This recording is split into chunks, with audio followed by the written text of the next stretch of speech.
Hello friends, welcome to my channel हर घर की कहानी। तो आज की कहानी का नाम है सासू माँ सबकी सुनेगी बस मेरी नहीं। ओफ, प्लीज़ चैनल को सब्सक्राइब कीजिएगा और कहानी को लाइक कीजिएगा। माँ जी, ये तो वाकई बहुत खूबसूरत साड़ी है। हाँ, मेरे पगफेरे पर मेरी अम्मा ने दी थी, बहुत संभाल कर रखी थी। पर अब तुम पहन लेना अपनी बेटी की शादी में। और ये लो, शादी में खर्च करने के लिए 5,000। कोई कमी न रखना शादी में। भाव विभोर हो रमिया धोबन की आंखें छलछला उठी। सच में फरिश्ता हो माँ जी तुम।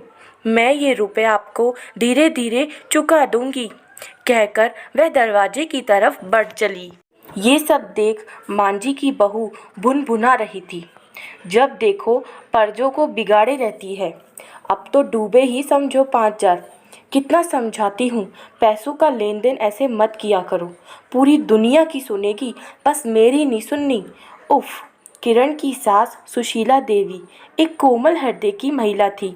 उनका मेलजोल धोबी, चौकीदार, दूध वाला, सब्जी वाला, पेपर वाला आदि से ज़्यादा ही था। सबकी मदद करना उनके स्वभाव में ही था। दिवाली होली में बढ़ चढ़कर त्योहारी देती थी।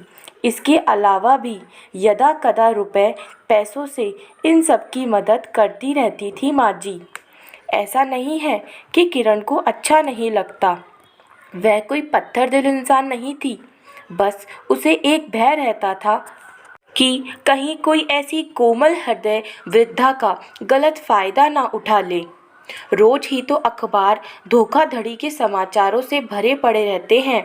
फिर भी ये सच है, जहाँ विश्वास है वहाँ छल भी है। इसीलिए किरण को लगता ना विश्वास करो ना छलने का मौका दो। इसके उलट सुशीला देवी को सबका दर्द साझा लगता। किसी की भी परेशानी वो देख नहीं पाती थी। कभी पुराना, कभी नया, तो कभी पुराना सामान देकर सबकी मदद करती। परसों ही दूध वाला सुरेश 100 रुपये साइकिल सुधारने के लिए ले गया।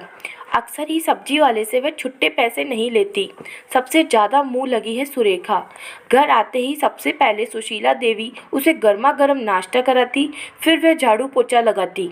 किरण का दिमाग तब ज़्यादा गर्म हो जाता जब वह कोई डिश बना रही होती और सासू माँ सुरेखा को रोक लेती। अरे रुक सुरेखा, ये खाकर ही जाना। रमिया धोबिन के जाते ही किरण ने फिर कोशिश करी समझाने की। माँ जी, आप इन लोगों से थोड़ी दूरी बनाकर रखिए। बहुत भोली है और सब पर विश्वास कर लेती है। पर ये दुनिया बहुत बुरी है, कब कौन आपको लूट ले जाएगा पता नहीं चलेगा। मगर सुशीला देवी ने अपनी दलीलें रख दी। देखो बेटा, दुनिया वैसे ही है जैसा हम इसे बनाते हैं। मुझे तो आज तक कोई बुरा नहीं मिला। मैंने सबकी मदद करी, सब पर भरोसा जताया और इसके बदले हमेशा मुझे ढेर सारा प्यार व सम्मान ही मिला। दूसरे दिन जब किरण बस स्टॉप पर उतरी तो उसका बैग कॉपियाँ जांचने के लिए लाने की वजह से काफ़ी भारी था। एक हाथ में लैपटॉप बैग, दूसरे में बंडल कॉपियों का। 2 कदम चलते ही हाँफ गई। सब्जी वाला रामू आ गया। लाइए मैडम जी, हम पहुंचा देते हैं। उसने एक बैग ले लिया। अरे रहने दो, मैं उठा लूँगी। ऐसे कैसे मैम साहब, बहुत ही अच्छी है अम्मा जी, इतना करती है हमारे लिए, तो हमारा भी तो कुछ फ़र्ज बनता है ना। अभी 2 महीने पहले हमारी मेहराऊ अस्पताल में थी। अम्मा जी ने तुरंत 7,000 रुपये दिए। वे मेरी बीवी और मुन्ने की जान बचा ली। आंखों के कोर पोंछता रामू बहुत कृतज्ञ लग रहा था। किरण को तो मालूम ही नहीं था ये सब, मगर जब सब्जी वाले भैया ने बताया तो वे सोच का सिहर उठी कि अगर समय पर मदद नहीं मिली होती तो माँ और बच्चे के जीवन को कितना खतरा था। उसका दिल माँ जी के लिए प्यार व सम्मान से भर गया। घर पहुंची तो ये क्या, पूरा घर गंदा पड़ा था। भीगे कपड़े वॉश एरिया में बदबू मार रहे थे और सिंक के बर्तनों से अभी भी सिंक भरा हुआ था।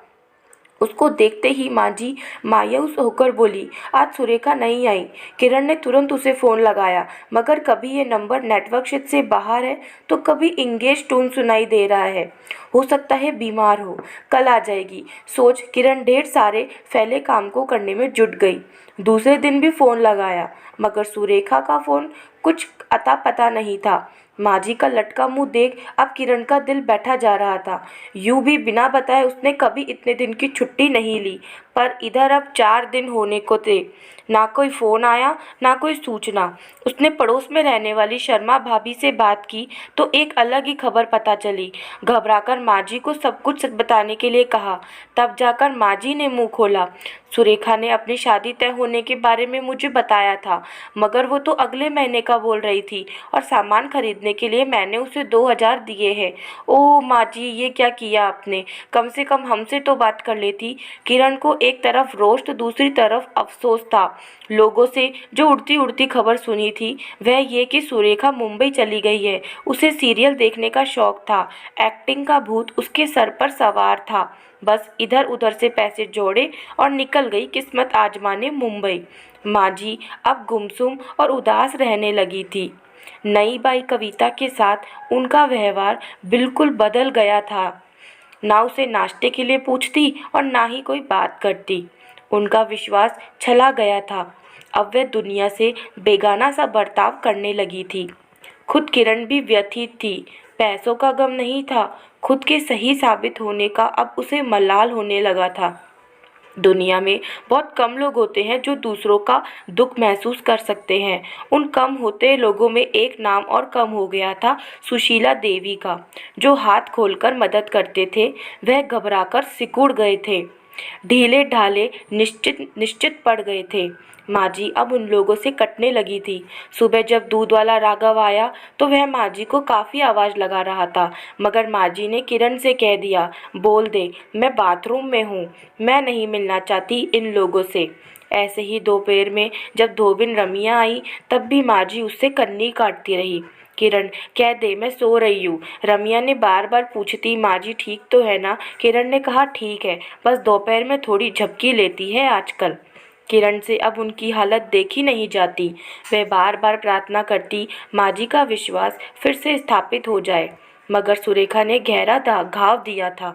ना सिर्फ झूठ बोला बल्कि पैसों से भी छला। इस बात को लगभग 1 महीना हो गया था। सब कुछ पहले जैसा था, बस माँ जी बदल गई थी। सबने हंसने मुस्कुराने वाली, सबका दुख दर्द सुनकर तुरंत मदद का हाथ बढ़ाने वाली, सबसे कटी कटी रहने लगी थी। आज जब किरण घर में घुसी तो माँ जी ना सिर्फ चहक रही थी बल्कि वह बच्चों से उछल रही थी। देखो बहू, मैं ना कहती थी दुनिया बुरी नहीं है। सुरेखा ने ये पत्र भेजा है और एक चेक भी दिया है 2,000 का। सच माँ जी, खुद ही पढ़ लो। प्रणाम माँ जी, आपकी वजह से मेरे भाई अपने भाई का कैंसर का इलाज यहाँ मुंबई में करवा पाई। आपके आशीर्वाद से वे स्वस्थ हो गया। आपको जानकर खुशी होगी कि मैं सीरियल्स में भी काम करने लगी हूँ। मुझे छोटे मोटे रोल मिलने लगे हैं।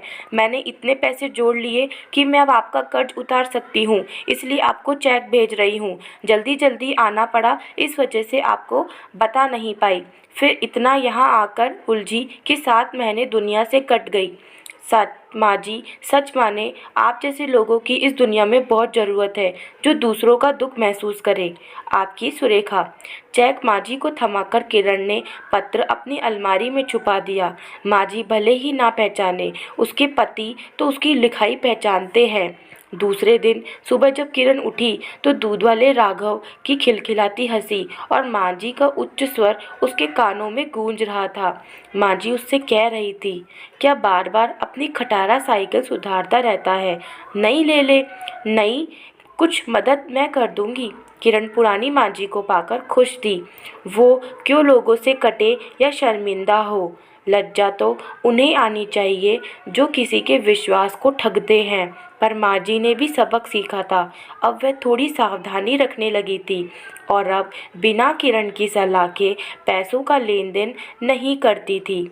तो दोस्तों, आपको आज की मेरी ये कहानी कैसी लगी कमेंट करके ज़रूर बताइएगा। और अगर अभी तक आपने मेरे चैनल हर घर की कहानी को सब्सक्राइब नहीं किया है तो ज़रूर से सब्सक्राइब कीजिएगा। तो मिलते हैं नेक्स्ट स्टोरी में।